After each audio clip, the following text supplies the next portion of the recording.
Joining me here tonight, Democratic Congressman Khanna of California. And obviously, Congressman, we've heard from a lot of your Republican colleagues here on the show tonight, some from Utah, some who knew Charlie Kirk personally.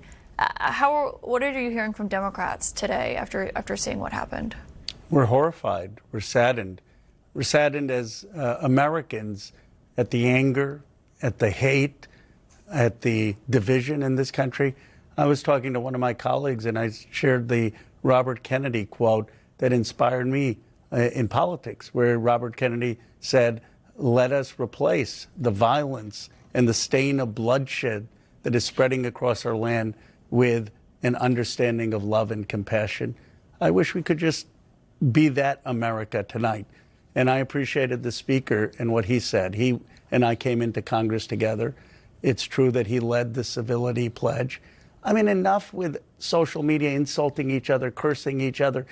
Argue the positions, but come together as Americans. Yeah, Speaker Johnson said he's hopeful. He said he felt like things felt differently on Capitol Hill after this happened in just terms of the atmosphere. After what happened, though, in that moment of silence, the attempted moment of silence today where arguments broke out between members of Congress just in that moment. You were there. What was that like? It wasn't one of our finest moments. I mean, there was a speaker that had called a moment of silence. We should have just had the moment of silence. I mean, there's some people who said, well, what about the moment of silence for the school shooting? Well, that's awful as well. And then there was a debate about guns. But, you know, we need to take a step back and say, what is happening to our country? This is not the America that I grew up in.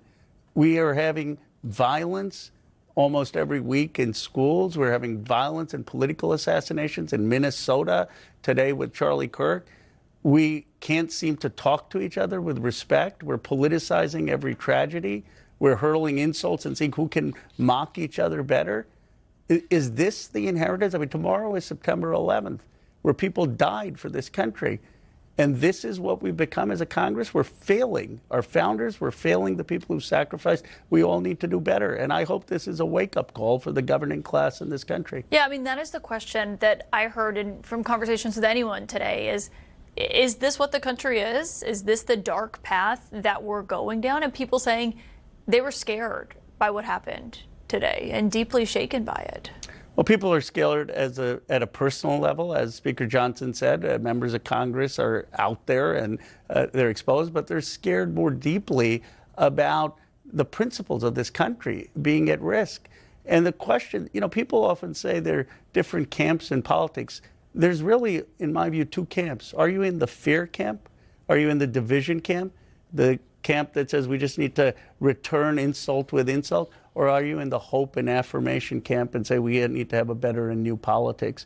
And there are people in both parties who are in the hope and affirmation camp, and there are people in both parties who are in the insult camp. And I think this country needs a new politics. I'm hoping today, if we're going to honor the memory of someone who was assassinated, we start by honoring it by building a better politics. Yeah, I think everyone is hopeful for that. Congressman, thank you for joining us tonight. Thank you.